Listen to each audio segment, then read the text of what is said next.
that time your people shall be delivered, every one who is found written in the book, and many of those who sleep in the dust. Okay, we can pause. You're gonna get a little bit ahead of us there. Did you say how many verses? I said verse 1. Verse 1. Well, I'm sorry. She just can't stop when she gets going. I was thinking about how this fits into Revelation. Yes, it all does. So I just kept reading. You're fine. Thank you. Sorry. All right, so notice how chapter 12 starts. At that time. Now, you read those 3 words, your brain should automatically ask a question, right? At what time, right? Because it's that. This is specific. It's talking about a specific time. What is this specific time that chapter 12, verse 1 is talking about? So if you go up with me to verse 40 of chapter 11,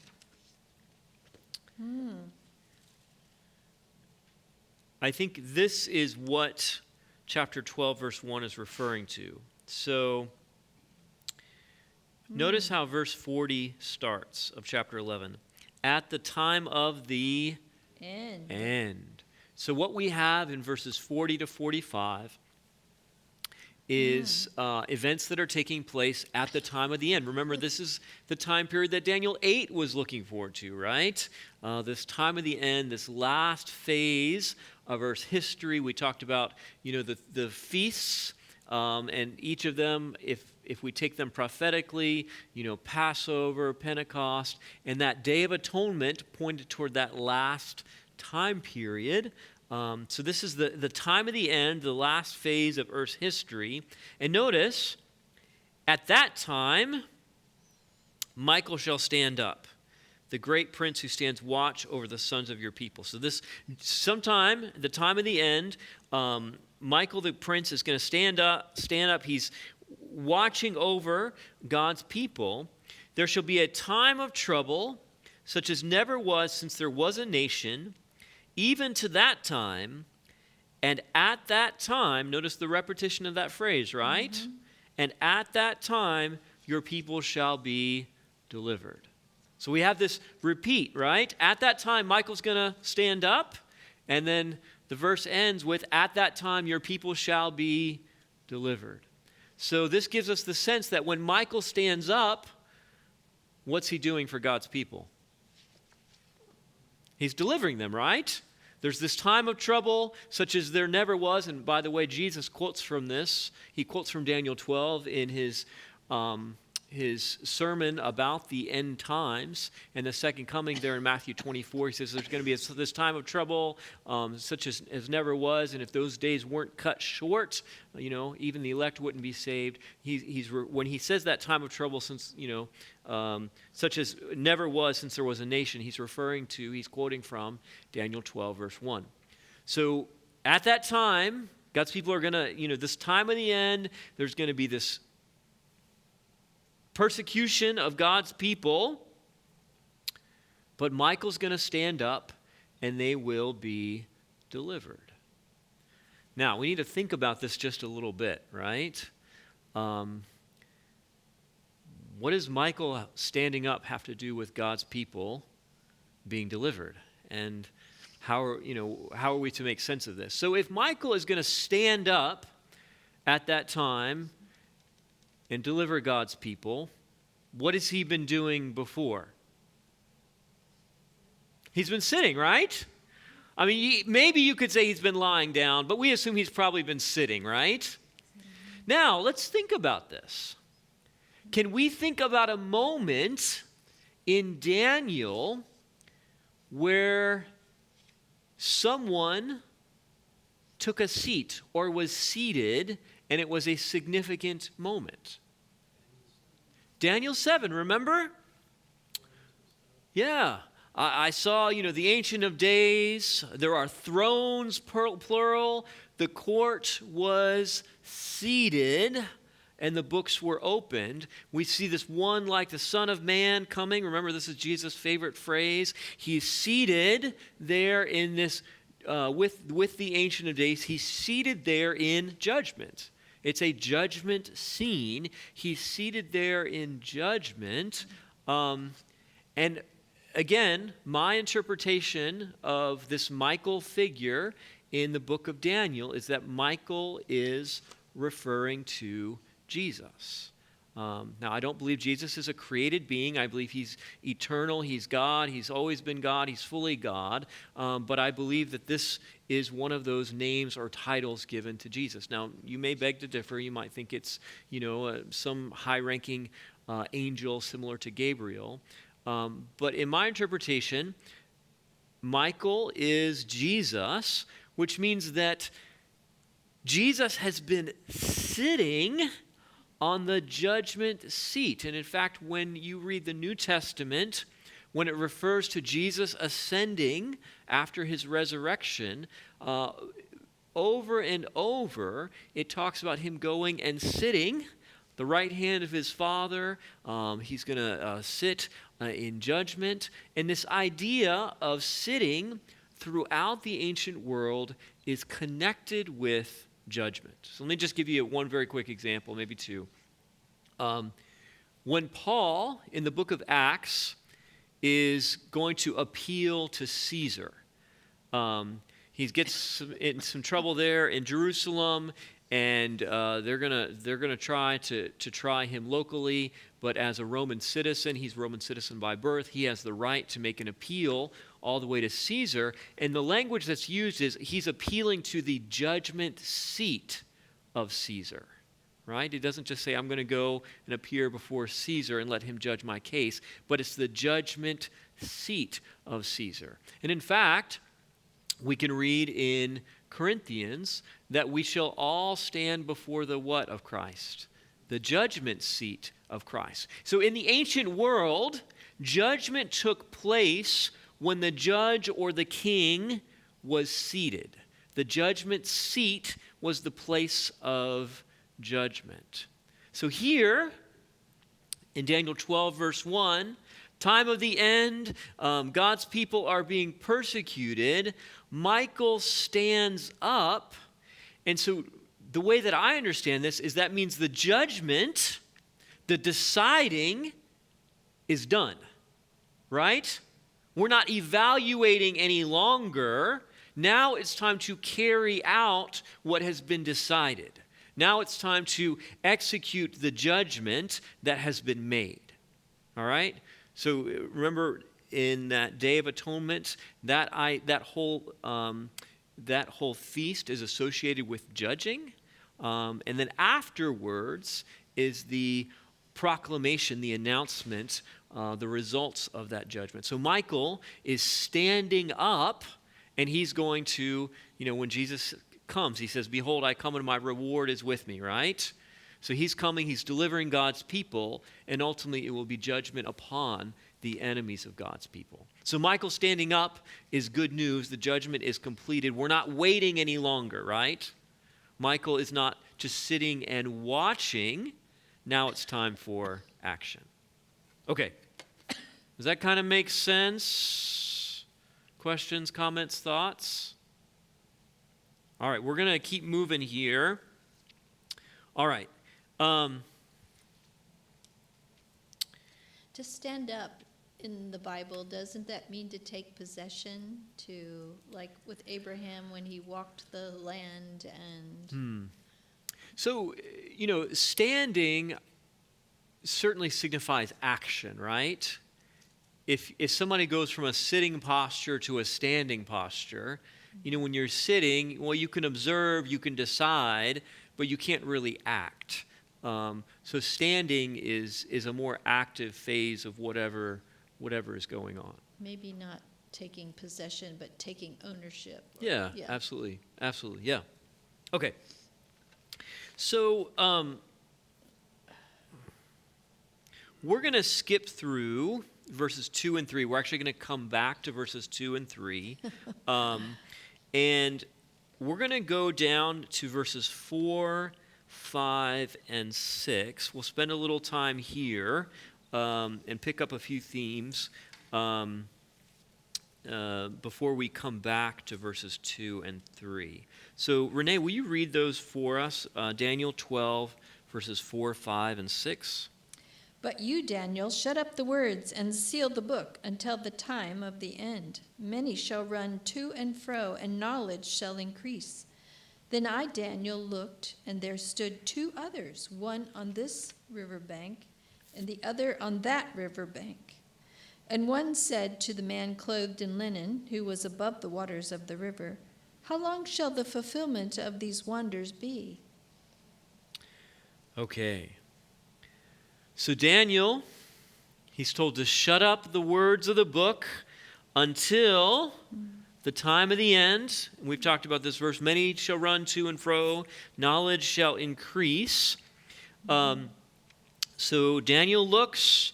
There's these two beings, one clothed in linen, who was above the waters of the river. And notice, this is actually very similar to the question and the dialogue that we see in chapter 8, but it says, How long shall the fulfillment of these wonders be? So we just had in the first few verses this vision of the final resolution. Michael standing up, God's people delivered. In verses 2 and 3, there's this vision of resurrection, and this the eternal promise. So there's this, this glimpse of the grand finale, and now the question is, but how long do we have to wait for it, right? Okay, we're headed there to Disneyland, but Dad, how long is it going to take, right? Are we there yet? Yeah. How long are these wonders, how long shall the fulfillment of these wonders be? And remember, this has kind of been a question throughout the book of Daniel. Daniel gets there to Babylon. He knows this prophecy of Jeremiah, 70 years. And he's kind of pinning all his hopes and dreams that at the end of the 70 years, everything's going to be made right. And all these problems are going to go away. But that's not exactly what happens, right? We can see some movement toward the fulfillment of these promises, but temple's still in ruins. Many of God's people are still in exile. I mean, these evil kingdoms are still reigning. How long? How long? And we kind of get this, right? Have you ever asked a similar sort of question? I mean, you look out at the world and just turn on the news or, listen to, your neighbor and their struggles. And how long, Lord, are you going to let all of these things, cancer and, war and, all these horrible things that are happening, how long, how much longer will we have to endure all this? And this is a key question here. And notice, so here's the question. How long till all of these things shall be? And then notice with me verse 7. Renee, will you read that for us? Then I heard the man clothed in linen, who was above the waters of the river, when he held up his right hand and his left hand to heaven, and swore by him who lives forever, and it shall be for a time, times, and half a time. And when the power of the holy people has been completely shattered, all these things shall be finished. Now, this is not the answer No, it isn't. that Daniel is wanting, right? How long? How long? There's this vision of the man clothed in linen. He holds up his hand and he swears by him. And notice the description of God here. By him who lives forever and ever. So what's God's perspective on time? It's a little different, right? Yes, it is. It's a little different than our mortal perspective. So this, angelic being is swearing by him who lives forever and ever. It shall be time and a half a time. And we've seen this phrase before, right? Daniel 7, we talked about how that 1,260 days representing 1,260 years, this time period that God's people, the truth is going to be trampled, God's people are going to be trampled. And, it's the dark ages. This is not a good time for God's kingdom and his ways, even though a lot of these things that are being done in the name of Christianity. And then notice, when the power of the holy people has been completely shattered. And this goes back to Daniel 12, verse 1. There shall be a time of trouble such as never was since there was a nation, even to that time, right? It's going to get really dark. It's going to be really, really hard. I mean, and if we just think about that phrase, there's going to be a time of trouble such as there has never been since there was a nation. So unlike anything the world has ever seen is what is being predicted here. This is not what Daniel wants to hear. But God is letting Daniel know, Daniel, the resolution, the promise, the fulfillment of all of this isn't going to happen right away. It's going to stretch out long, and it's going to get really dark. But going back, yet it shall not prosper. At the appointed time, the end shall be. Even as dark as it might get, even as long as it seems to stretch, God has a plan. And yes, he is seated, but one day he will stand up.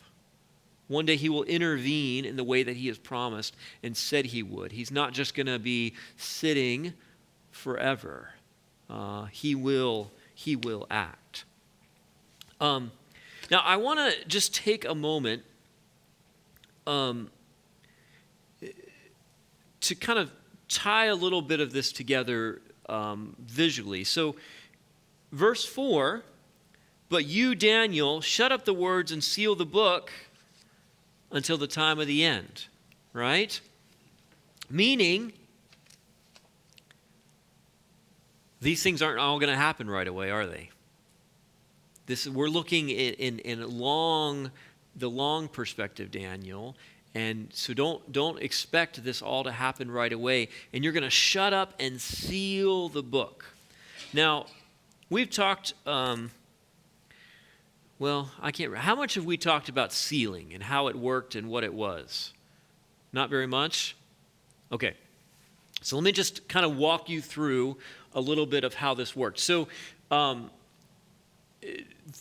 sealing could mean really two different things in the ancient world. It could mean like ratifying, meaning like when you sign on the dotted line, well, they didn't sign, they had seals, right? So sealing could be fulfilling and ratifying.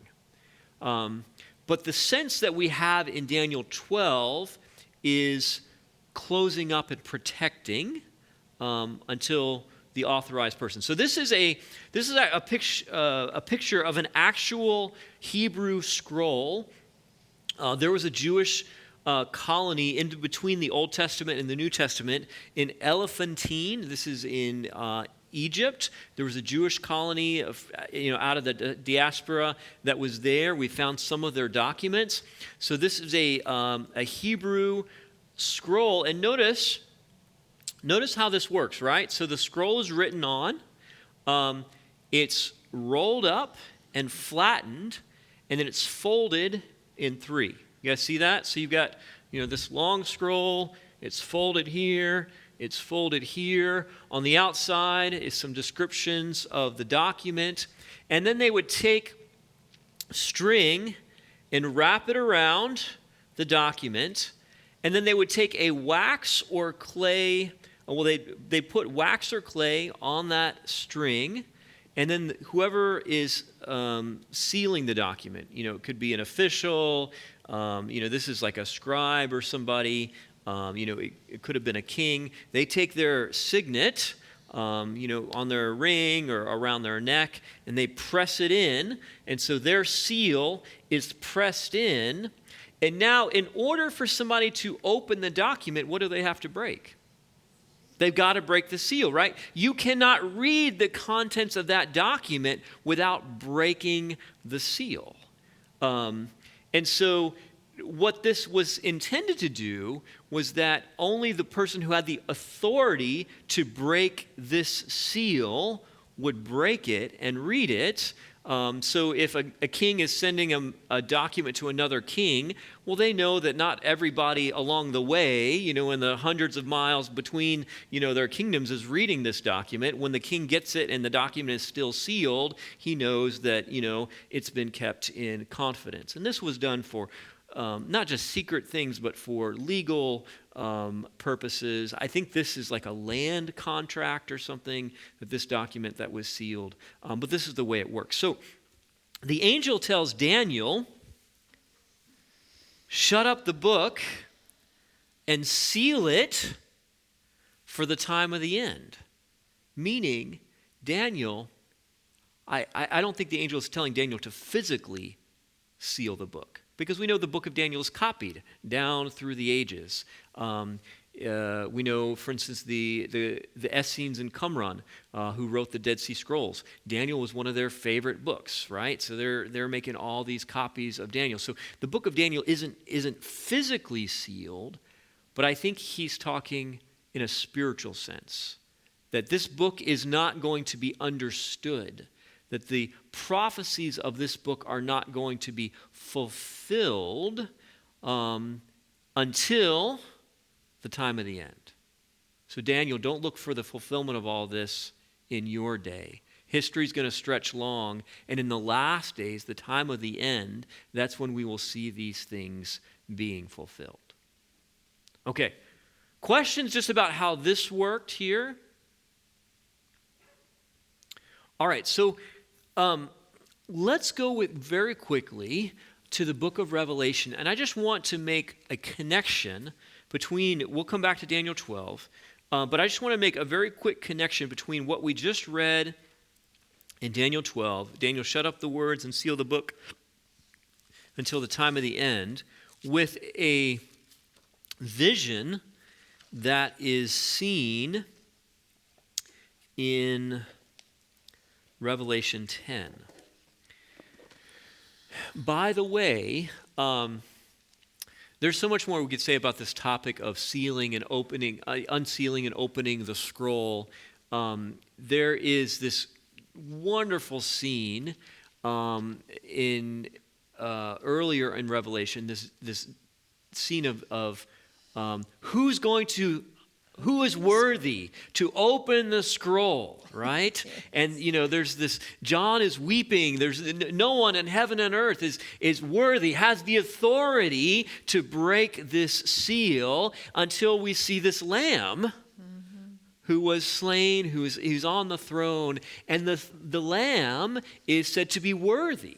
And the Lamb, of course, Jesus, is the one who has the authority and a power to open this scroll, to bring Earth's history to its end, to fulfill all of these things. It is Jesus. Okay, but Revelation 10, all right. There's so much good here. We're just going to dip our toes in the water and yank them back out, because that's all we've got time for. So let's do 5 through 8. The angel whom I saw standing on the sea and on the land raised up his hand to heaven and swore by him who lives forever and ever, who created heaven and the things that are in it, the earth and the things that are in it, and the sea and the things that are in it, that there should be delay no longer. But in the days of the sounding of the seventh angel, when he's about to sound, the mystery of God would be finished, as he declared to his servants the prophets. Then the voice which I heard from heaven spoke to me again and said, Go, take the little book which is open in the hand of the angel who stands on the sea and on the earth. Okay. So, did you notice in these verses some connections to that scene that we saw in Daniel 12? Mm-hmm. Yes. All right, what are the connections that you saw?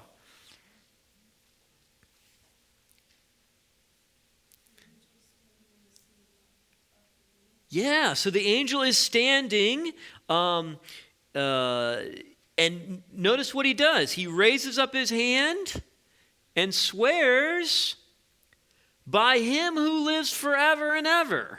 That's verse 5 and 6. Yes. Mm-hmm. So this is directly quoting from Daniel 12, right? And remember, the angel stands and, swears by him who lives forever and ever. And in Daniel 12, he says,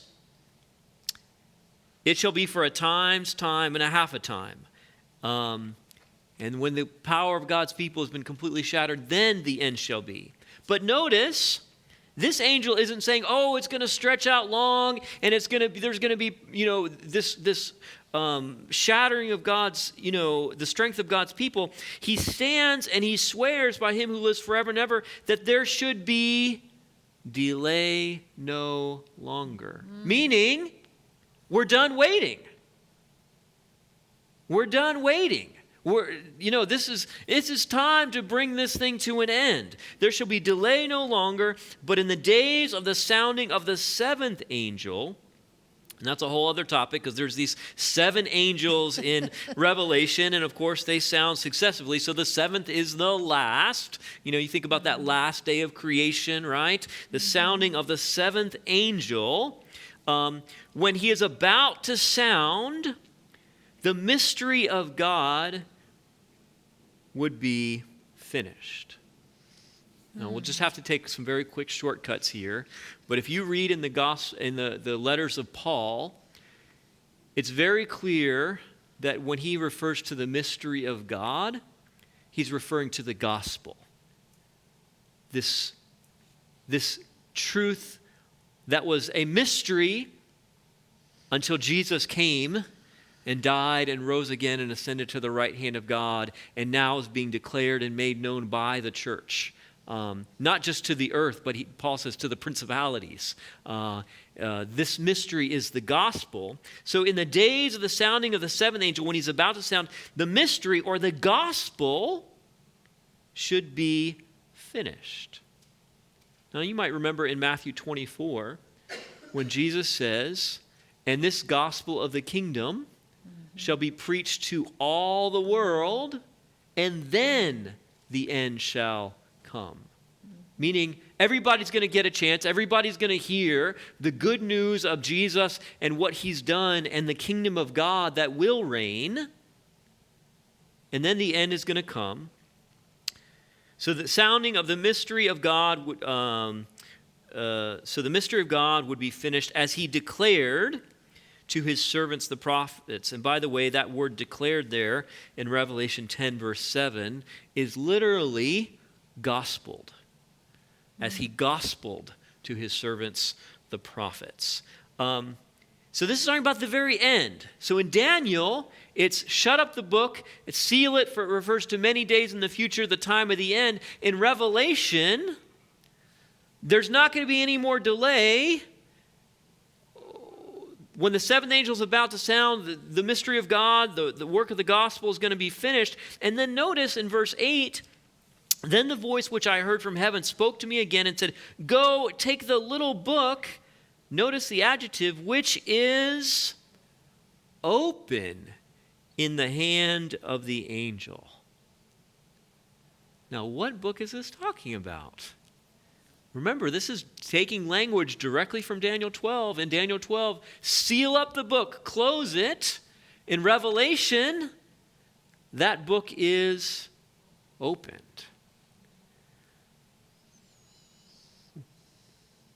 In Daniel, the time stretches long. It's far away.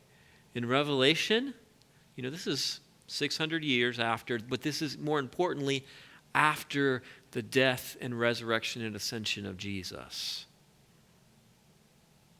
The finish line is much more imminent in Revelation.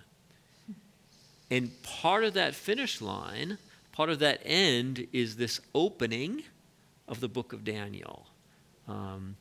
Being able to understand these things and the message of Daniel and how it applies to our world today. And I think that by God's grace, the sort of thing that we're doing here tonight is a part of that opening, isn't it? So we're in this verse. I think so.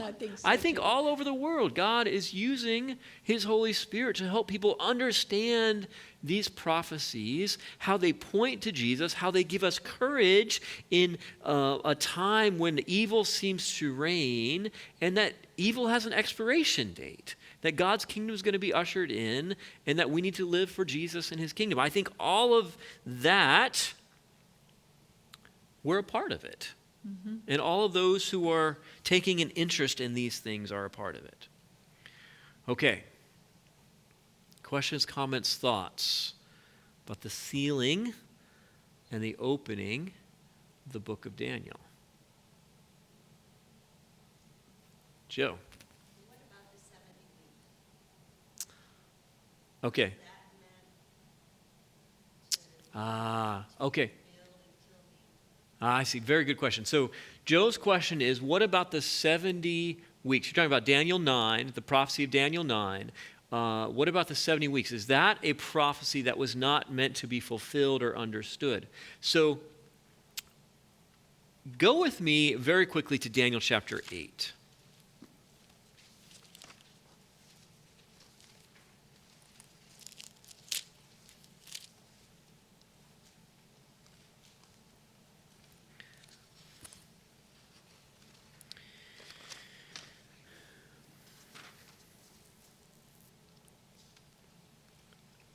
Notice with me in verse 26. In verse 13, there's this conversation, kind of very similar to chapter 12, where this Holy One is speaking to another Holy One, and it says, how long is the vision going to be, right? And there's this, 2,300, all of that. And notice verse 26. And the vision of the evenings and mornings, this 2,300 evenings and mornings, which was told is true, therefore seal up the vision, for it refers to many days in the future. So Daniel very specifically was told this whole vision of Daniel 8, especially this vision of the 2,300, is to be sealed up. It's way down past your time, Daniel. You're not going to understand it. Many days in the future, time of the end, seal it up. Daniel 9, this 70 weeks that refers to Jesus, 62 weeks until Messiah, the Prince, he's going to be cut off, but not for himself. He's going to make a covenant. The people of the Prince to come shall destroy the holy city. None of that is said to be sealed in Daniel chapter 9. In fact, Gabriel comes to Daniel and says, Daniel, I've come to give you skill to understand. So Daniel 9 in many ways seems to be an opening. But in chapter 12, so I think when the angel says to Daniel chapter 12, seal up the words of the book, it's not that none of Daniel is understood till the time of the end. Chapter 9 very clearly, points to Jesus, and people understood that, and that prophecy and that fulfillment long before our, way back in, the early centuries of Christianity, they understood how these things were fulfilled in Jesus. And we know that part of Daniel especially was being very much studied by Jews at the time of Jesus. But some of these other things, they couldn't have understood. How could they have understood, the time and a half a time, the Dark Ages, the Middle Ages, and all of that, that was going to happen? That was completely closed from their understanding. And so the sealing of the book of Daniel, I don't think it's the whole book, but I think there were certain parts pointing down toward the time of the end that couldn't be understood until those things came to fulfillment and we approached that end point. So good question. All right. We better keep moving. Okay, Daniel 12. Let's go back there. Oh,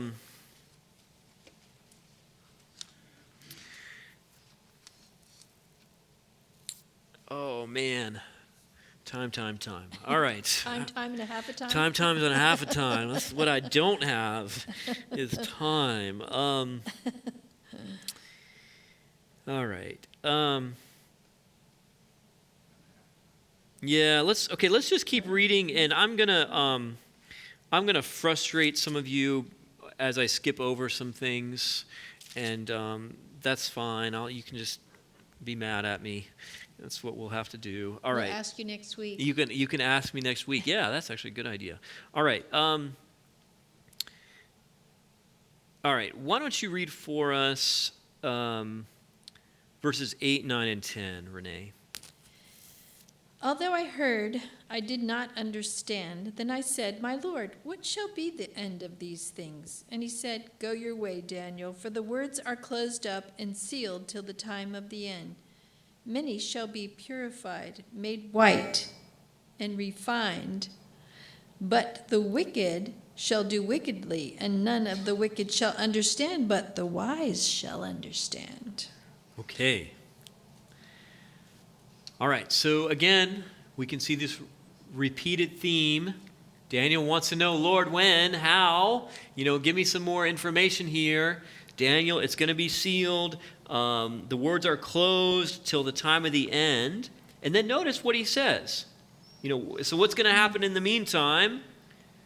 Many shall be purified, made white, and refined. Now just think about this. This is furnace language, right? Furnace. As in hot furnace? As in, we're melting and purifying gold and metals language. Oh. So this is furnace language. The end product is good, is beautiful, is refined, but the process to get there is not easy, right? If you're going to refine metal, you can't just let it bathe in the sun. I mean, you got to fire it. It's got to be, you got to melt it. It's got to get really, really hot. And, these impurities are going to separate only when it is in the furnace. This is the language that's being used for God's people as time stretches on, as we come down toward the end. So the result is good, but the process is not easy. Now, that doesn't mean the process is bad. It just means it's difficult, right? Mm-hmm. And this is in keeping with the other things we're seeing here, in Daniel 12. But even think about Daniel chapter 3. The fiery furnace. Did God keep them from going into the furnace? No. He was with them as they went through the furnace, but he allowed them to go in the furnace, and then the end result on the other side was amazing. It led to people seeing God's glory and his power and his faithfulness, but they still were allowed to go into the furnace. And this is the picture we have of God's people, is there's going to be some difficult times. Doesn't mean God has forgotten us. Doesn't mean he doesn't care. Doesn't mean he's not faithful to his promises. He is even working through the difficulties to refine us. So the outcome is good, but the process is difficult. So that was said in Daniel 11:35 also. And some of those who yes, of read that for us. understanding, some of those of understanding shall fall to refine them, purify them, and make them white until the time of the end, because it is still for the appointed time. Yeah. Very, very similar. So it's that same idea and that same language. Now notice how verse 10 ends in Daniel 12. But the wicked shall do wickedly. Well, that's comforting. Well, Right? So the righteous are being refined in the furnace, but the wicked are doing wickedly. They're going to keep on doing wickedly. 11:27, both these kings' hearts are bent on evil, but it shall not prosper, for the end is appointed, is still at the appointed time. So the idea is that we're not going to see good triumph and evil fail until the second coming, until the end. Now, we might see little glimpses of it, right? But overall is the message, these kingdoms are going to keep on until that stone comes and smashes them and turns them to dust and blows them away. The wicked are going to keep on doing wickedly. But don't pay no mind. Don't worry about that. God is got a plan, and his kingdom is on the way. All right. Now let's read the verses that we're gonna skip over, and you guys are gonna be mad at me. Verse 11 and 12. Why don't you read those for us, Renee? Daniel 12, 11, and 12. Mm-hmm. And from the time that the daily sacrifice is taken away and the abomination of desolation is set up, there shall be 1,290 days. Blessed is he who waits and comes to the 1,335 days. Okay, so we've seen all these time periods that are being mentioned here. The time and a half of time that was mentioned earlier, that's familiar to us. The 1,290 days, that's not familiar to us. That's new. The 1,335 days is new. Now, these are very similar to the 1,260 days, but they're a little bit longer.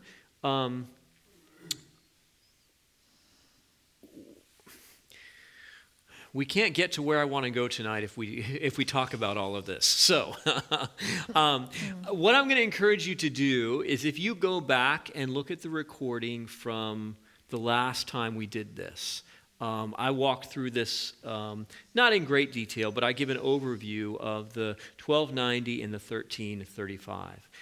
Just to kind of give you my best current understanding, which I don't say this with, oh, I've got this all figured out sorts of confidence. This is my best understanding.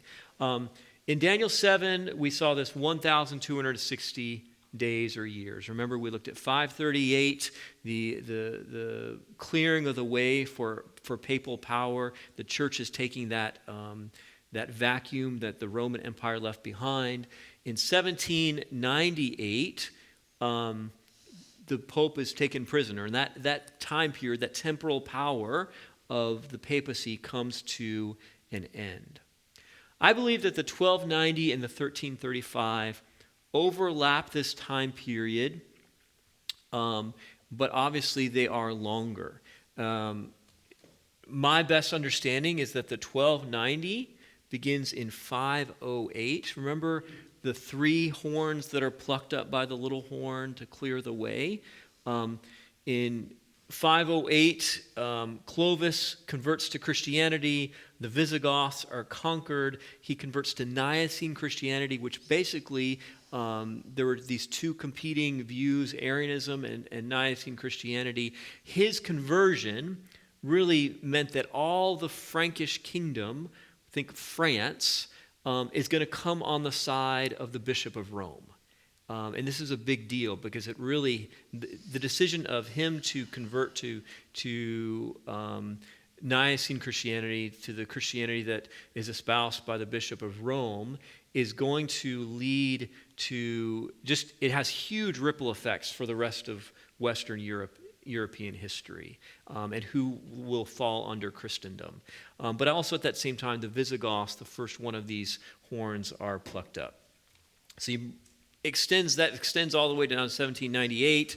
If you bring the 1335 to the same starting point, that gets us tantalizingly close to the 1844-ish date that we said earlier. Now, why isn't it exactly the same? It could be that we have a bit of a not quite accurate understanding of when the 2,300 days began. That's a longer discussion. In ancient history, a year, coming within a year of an event in ancient history is considered like pinpoint accuracy, because there's so much that we don't know. And so maybe there's some room to think about these things. I'm not going to spend more time than that on this. These are some of the more perplexing verses in Daniel, along with Daniel 11. But if you want, I do share a little bit more in the last series, Unlocking Daniel series that we did. You can go back and watch that one. So, and I'm not even going to take your questions. I know you're going to be mad at me. That's okay. I can take it. Next week? Maybe next week. Okay, all right. So let's go to the last verse. This is where I want to get to in Daniel. The last verse in Daniel. All right. Daniel 12:13. And as we read this and look at this, see if you can notice with me some of the themes that we've been talking about here in Daniel 12. But you go your way till the end, for you shall rest and will arise to your inheritance at the end of the days. Now, who's the angel talking to here? Daniel. So think about how the book of Daniel starts.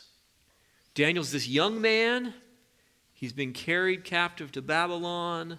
What's going to happen to him? What's going to happen to God's people? What's going to happen to Jerusalem and the temple? All of these questions are lingering there.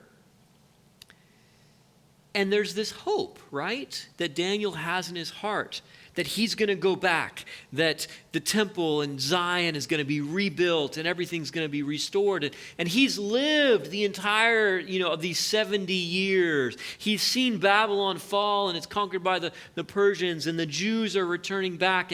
And there must have been this hope inside of him that he's going to see the fulfillment of all these things, these promises, this inheritance that he's been waiting for.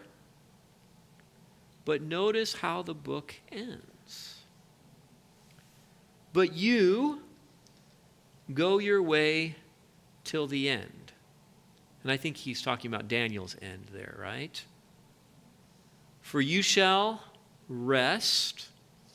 And what is that rest talking about? Dying. It's talking about death, right? Daniel, you've labored hard. You've waited long. You're going to live out the rest of your days. You're going to live out till your end, and then you're going to rest. But you will arise to your inheritance at the end of the days. Now notice, we've seen very similar language to this, haven't we? Over and over and over again. Time of the end of the days, last days. I mean, this sort of language has been repeated over and over and over again. And Daniel is told that, Daniel, even you're not going to get to see it. Not yet, not now. You're going to die, and you're going to arise to your inheritance at the end. Now, this is a very significant verse for a number of reasons. The first is that this verse is the clearest depiction of the resurrection, the hope of the resurrection that we have in the entire Old Testament.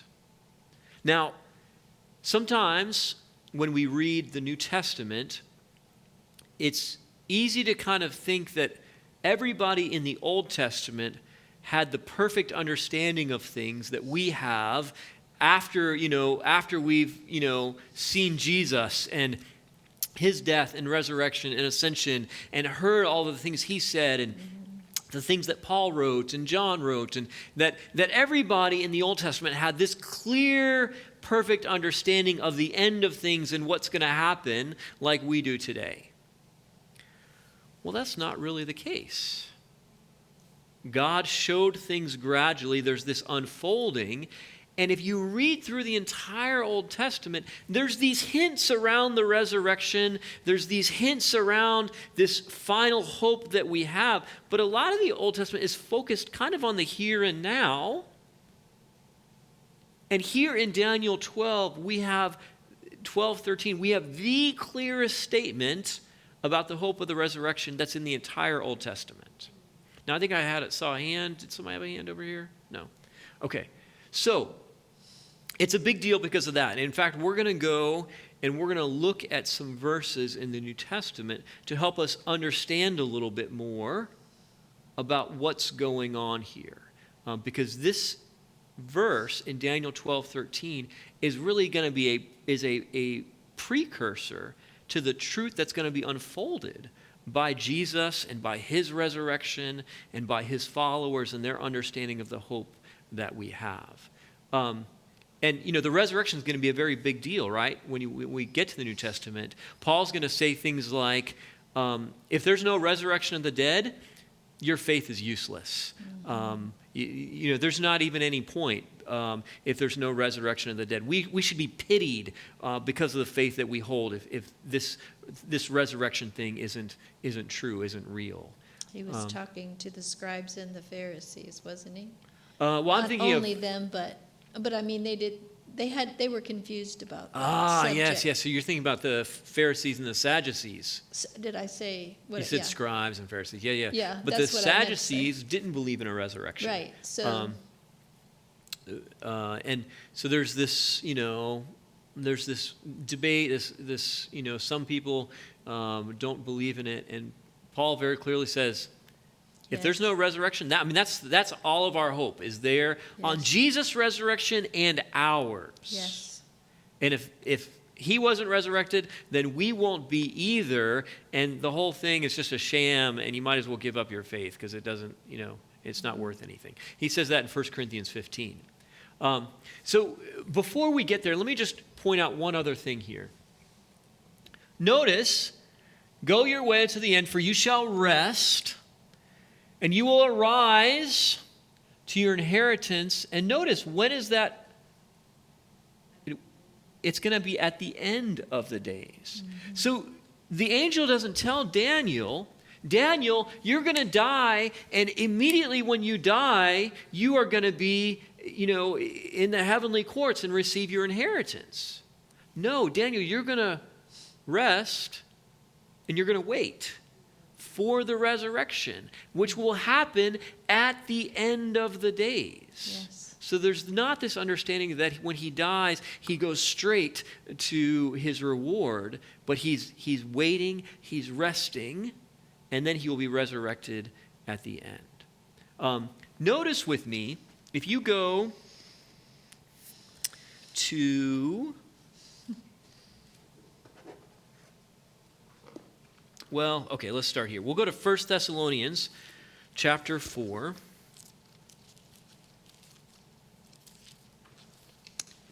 First Thessalonians chapter 4 is page 1136. And we'll read 16 and 17. For the Lord himself will descend from heaven with a shout, with the voice of the archangel, and with the trumpet of God, and the dead in Christ will rise first. Do you want me to go to the next one? Yeah, read 17 as well. Then we who are alive and remain shall be caught up together with them in the clouds to meet the Lord in the air, and thus we shall always be with the Lord. Therefore, comfort one another with these words. I'm sorry. I love verse 18. That's okay. Yeah. You don't have to apologize. So the idea is, of course, that these words are comforting. They're hopeful, right? Yes. And the picture is the second coming of Jesus. He's coming, the voice of an archangel, the trumpet of God. Remember, we talked about these verses when we looked at Michael and trying to figure out who he is. The dead in Christ will rise first. So that would include Daniel. Yeah. Then we who are alive and remain, and notice this, shall be caught up together with them in the clouds to meet the Lord in the air. So this idea that those who are dead are going to be resurrected, those who are alive are going to be caught up, and together we go to meet the Lord. Now that idea of togetherness is going to be an important one. We're going to come back to that when we look at some amazing passages in Hebrews chapter 11. But notice, the dead in Christ are going to rise, then those who are alive and remain shall be caught up together with the cloud to meet the Lord in the air. And this is happening at the second coming, at the end. Remember, you will arise and receive your inheritance at the end of the days. This is the finish line. This is the end of earth as we know it happens here. And after this is going to be the earth made new. Not the old Jerusalem, but the new Jerusalem. After this is the whole new era. So this is the end, and this is when that resurrection takes place. Now, you remember we skipped over some verses at the beginning of Daniel 12, verses 2 and 3. Let's go back there.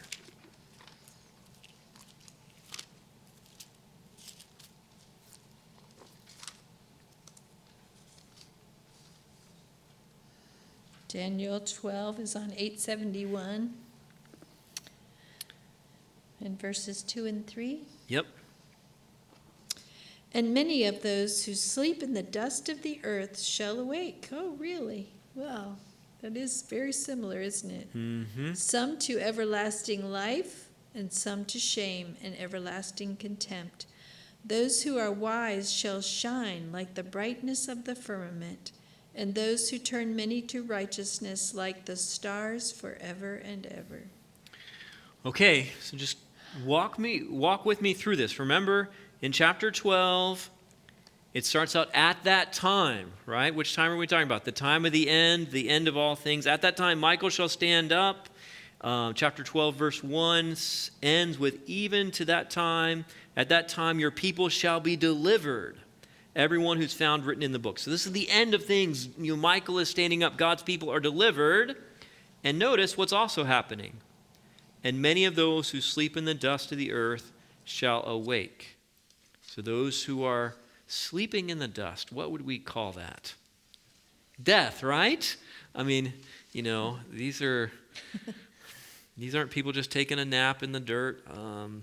These are people who are dead. They're asleep. And by the way, all throughout Scripture, death is referred to as a sleep over and over and over, dozens and dozens and dozens of times. But you, Daniel, rest, and you're going to arise to receive your inheritance. Jesus, when he's going to resurrect Lazarus, he says, Lazarus is asleep. This idea, we saw it actually in 1 Thessalonians. Those, the dead, what does it say? Yeah. Actually, maybe it's a little bit before that. Yeah. Verse 13. Yeah, in verse 13. Those who are asleep. I do not want you to be ignorant concerning those who are asleep in Jesus. Okay, so this idea of sleep is all throughout. Death as a sleep. So, and the good thing about sleep is you wake up from it, right? So there's this idea, there's going to be this resurrection, this awakening, this arise to, notice, two possible outcomes. Resurrection of life and a resurrection of contempt. Now, if you think about the wages of sin is death, but the gift of God is eternal life. We can see these outcomes, right? So the resurrection of life, resurrection of contempt. So we see this resurrection that's being talked about here. Those who are wise shall shine, this is verse 3. Those who are wise shall shine like the brightness of the firmament, and those who turn many to righteousness like the stars forever and ever. So those who are wise, those who are using their influence to shine, to turn other people to righteousness, right? To turn people away from the wicked kingdoms of this world, to turn people toward God, they are going to be shining like the stars. Now, this is really interesting imagery, right? Because we have people who are sleeping in the dust, And then they go from sleeping in the dust to shining like the stars. That's a big difference. It's a big difference. And in fact, I think the language here is very, very intentional. If you were to go back to the promises that God made to Abraham, Oh, yes. there are two visual pictures that God paints for Abraham about who his descendants, what his descendants will be like. Your descendants shall be like the dust of the earth, right? And like the stars in the Wow. firmament. Yes. Yeah. Daniel 12 is echoing these pictures, right? Right now, many of God's people are asleep in the dust, but God hasn't forgotten his promises to Abraham. He's going to fulfill them, and he's going to make them like the stars. So this is echoing this promise that Abraham himself was waiting for, right? He's waiting for, the promised land and the inheritance and all of this to be fulfilled. There's this delay, there's this difficulty, but ultimately, God's people and God, more importantly, will be victorious in the end, and the promises will be fulfilled.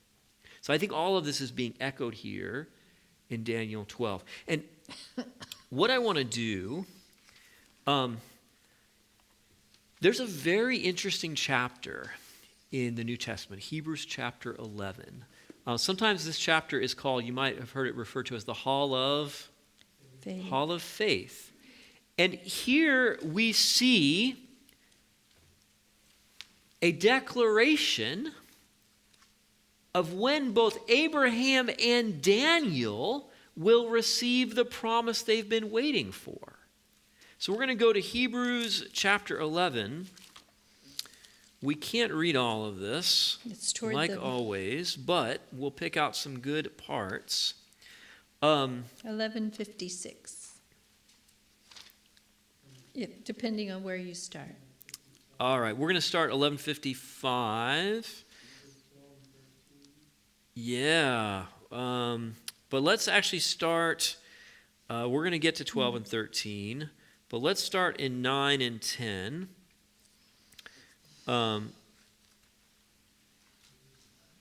Hebrews 11. Oh, yeah, sorry, page 1155. Yeah, we didn't make that confusing enough. All right. Actually, let's start in verse 8. Renee, will you read for us 8, 9, and 10 of Hebrews 11?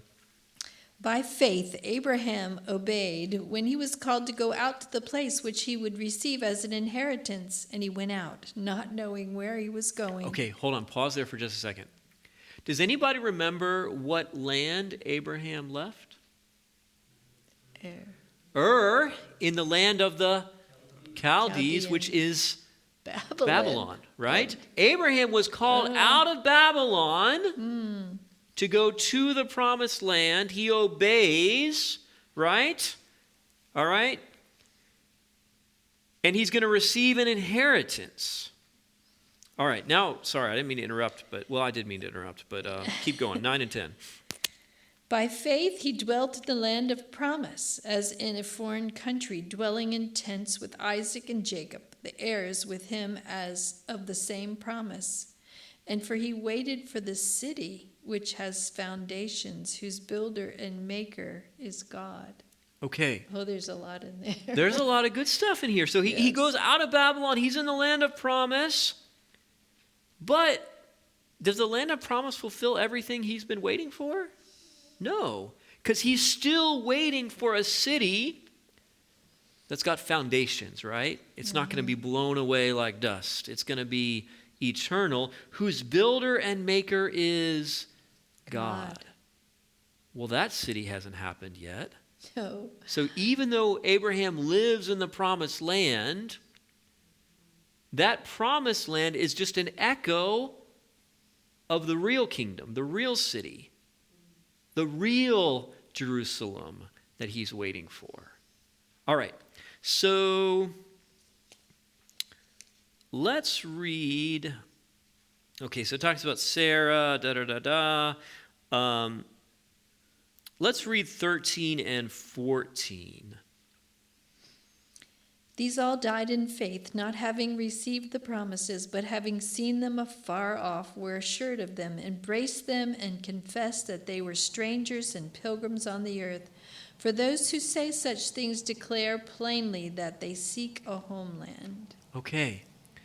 Now remember, Abraham dies in Canaan. He dies in the promised land. But notice what it says. These all died in faith, not having received the promises. Because the promise is something greater, right? We're talking eternal, the kingdom that's going to last, the city whose builder and maker is God. And they confess that they were strangers and pilgrims on the earth. So they're exiles, right? They're waiting for the kingdom. They're not living in the true kingdom yet. Does this sound like Daniel? Does this sound like the Jews in Babylon? Yeah, they are exiles too. Read with me verse 16, Renee. Will you read that for us? But now they desire a better, that is, a heavenly country. Therefore God is not ashamed to be called their God, for he has prepared a city for them. Okay, so it should be pretty clear, right? We're not looking earthly fulfillment. We're looking heavenly fulfillment. When is this true promised land, this eternal city, this heavenly city going to be realized? And then the rest of Hebrews 11 starts going through all these other people who are waiting for this promise. And we go through people like, it talks about Moses, Joshua, Samson, David, all of these people. And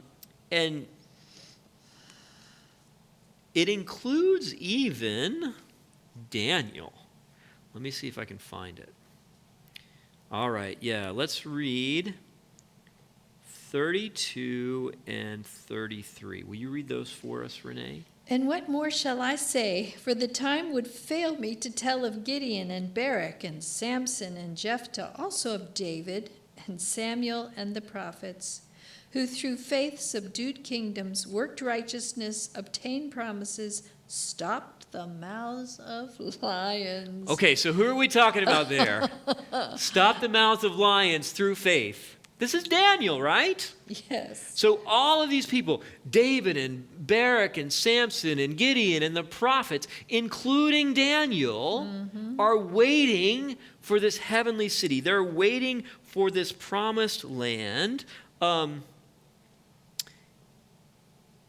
Notice verse 35. Women receive their dead raised to life again. Talking about was it Elijah? Elisha raises the widow's son.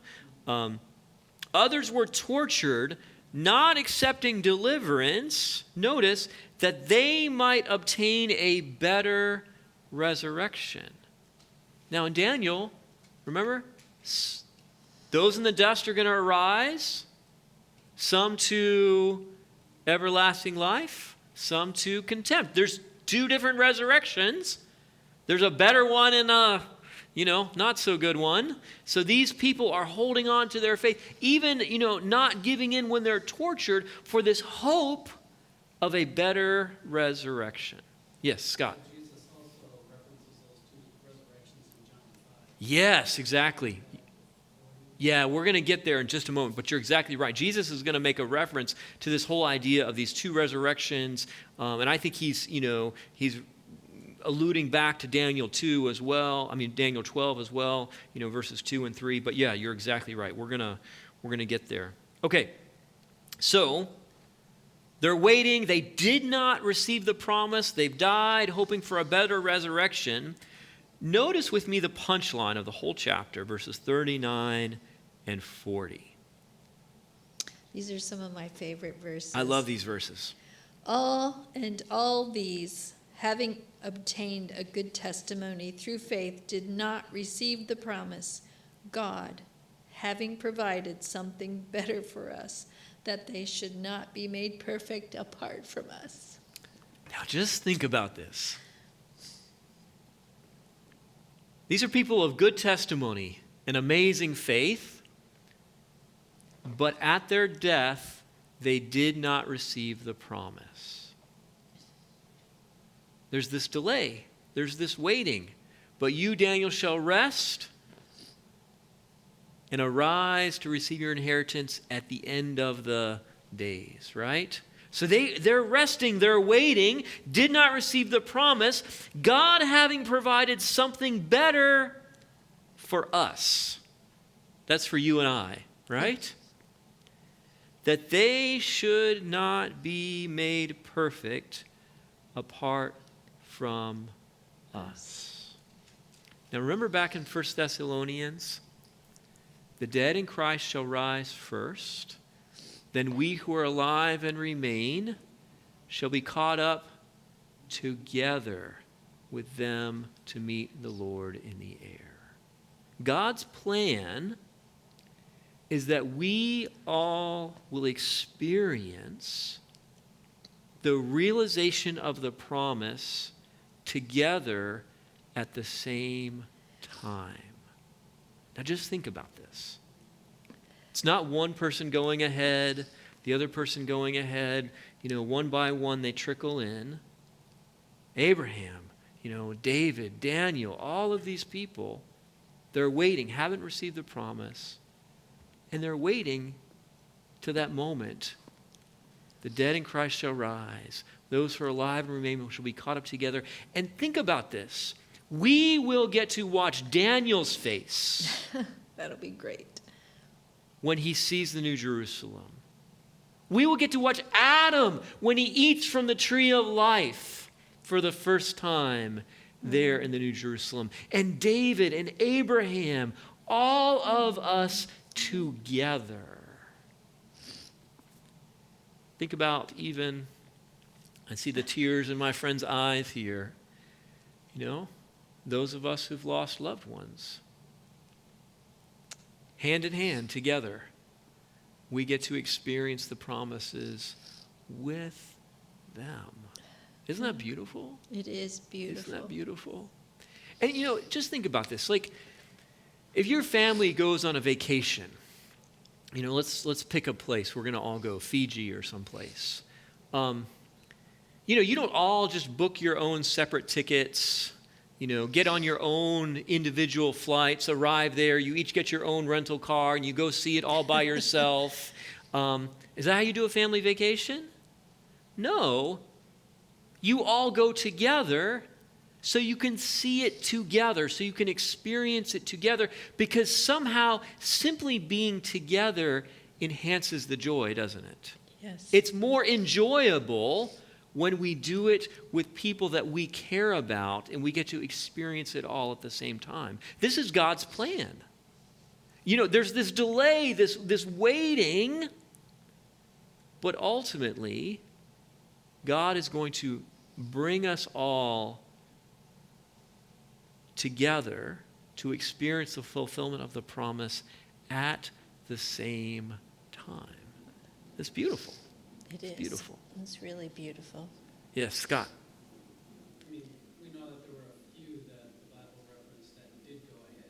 God had a purpose for them going ahead. Yeah. So Enoch, Elijah, Moses, yeah. Moses resurrected and Christ resurrected. Yeah, so Scott's referring to those that, we know that there's been some exceptions to this, right? So, Elijah goes ahead in the fiery chariot.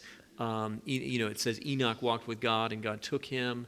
Moses, the book of Jude tells us, we looked at this passage. Remember, the archangel Michael, is disputing with the devil over the body of Moses. So Moses is resurrected when Jesus is there on the Mount of Transfiguration. Remember, he sees Moses and Elijah, symbolizing the law and the prophets. He sees them there. So they have gone ahead. And in fact, Moses himself is a very interesting example, because Moses is kind of almost like an illustration, right? So Moses from Mount Pisgah sees the promised land. But remember, because of his sin, God doesn't allow him to go there. So he dies, and then God resurrects him and brings him there. And so in that sense, Moses is kind of like a foretelling of what's going to happen. We can, Daniel sees the vision of the promised land, right? But he's going to die and rest and wait to arise from his inheritance, at the end of the days. So, okay. We're gonna run out of time here, but I want to go to John 5, which Scott mentioned earlier, and just try to kind of put a bookend on all of these threads here. John 5. We're going to read.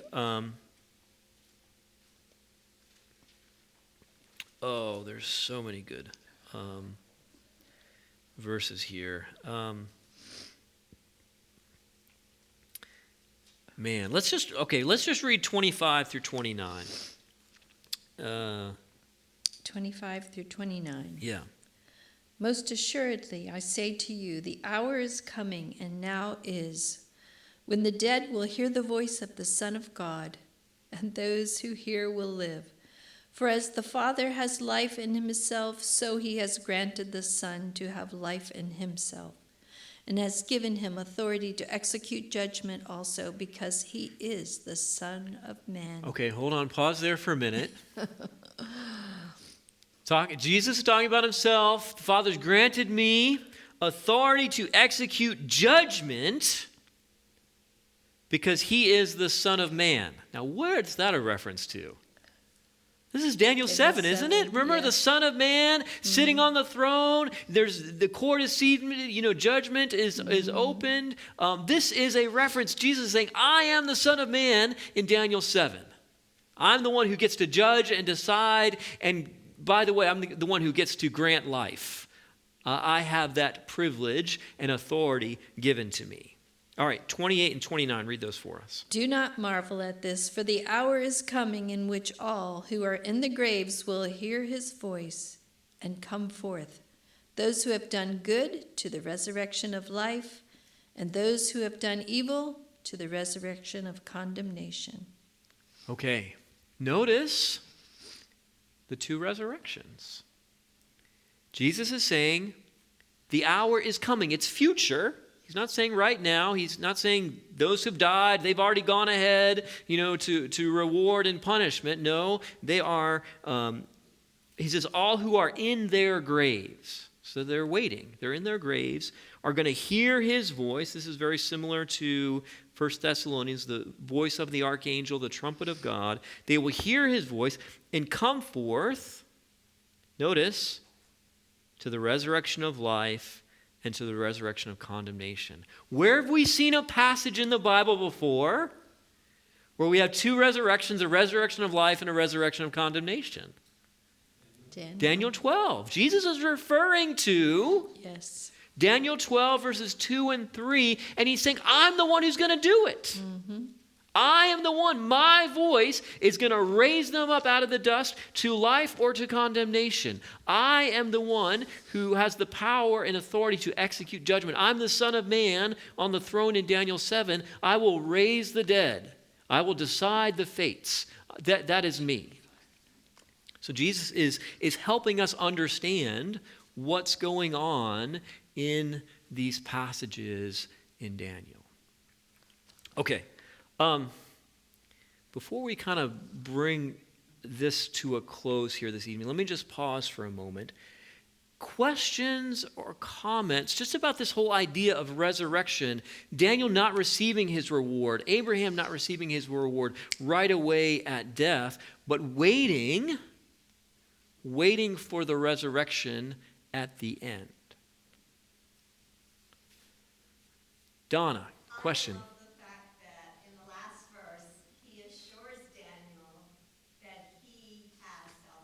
Oh, yes. That's pretty cool. To think that I die and I hear God say, you will be in heaven with me would be amazing.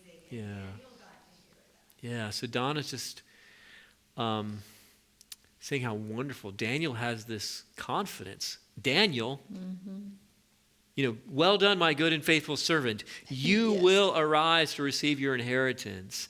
And we can see that. I mean, Daniel, he's been faithful through all of this. It hasn't been easy, but he's been faithful. He's held on to God even in dark and difficult times. And God's promising, Daniel, not yet, but at the end, you will arise. You will receive your inheritance. Beautiful.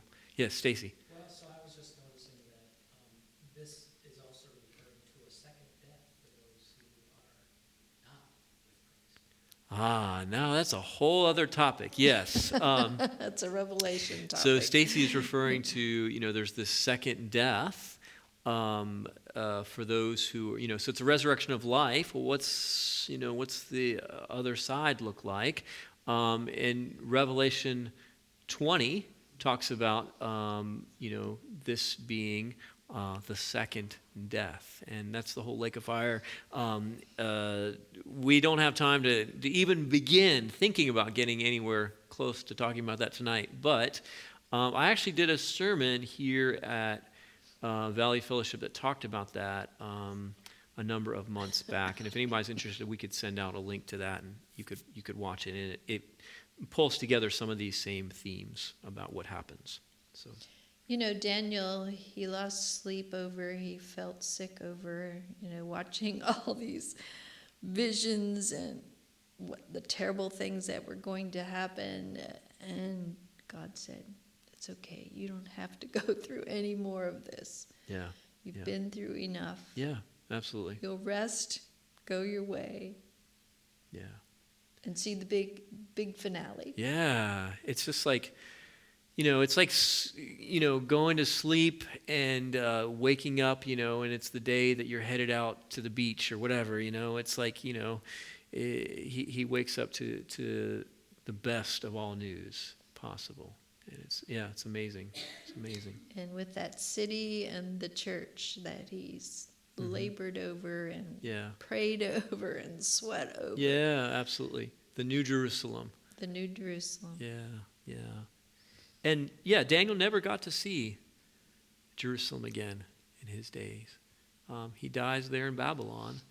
But you can imagine Revelation, those streets of gold and those walls. And he is there. He gets to see the real Jerusalem. Yes. The way that it was always intended to be. And it's going to be so amazing. And I think just to kind of bring this to a close this evening, we just need to recognize that all of this hope is possible only through Jesus. Yes. Right? I mean, all along we've been talking about Jesus in the book of Daniel. He's that stone in Daniel 2. He's there in the fiery furnace with, Shadrach, Meshach, and Abednego. He is the one who protects Daniel in the lion's den, and he's the Son of Man on the throne in Daniel 7, and all of these things. He's the Messiah that we're waiting for in 9, and the deliverer, Michael, the deliverer who stands up. But ultimately, the resurrection, this hope that Daniel ends on, is only made possible by Jesus' own death and resurrection and ascension. Because he lives, we will live also. Yes. All of our hope is tied to him. It's his kingdom that matters. He's the king that reigns. And, none of this, faith and faithfulness and waiting and resurrection and kingdom, none of this makes any sense at all apart from Jesus. That's right. It all centers in him and points toward him. And Daniel didn't get to see that full picture. He got to see these little, precursors, these shadows. But we have the privilege. Yes. We've got the Gospels and the life of Jesus. We can see the beauty and the fulfillment of it all. how much more should we keep our hearts and our lives fixed on Jesus, with what we can see and what has been open to us, the beauty and the fulfillment that is all there. So the way might be long and hard, but Jesus is with us. Amen. He will be with us now. He will be with us to the end. He has made a way, and he's not going to leave us. He's not going to forsake us. And by his grace, we will be in his kingdom at the end. So let's not forget that. Let's bow our heads for a word of prayer.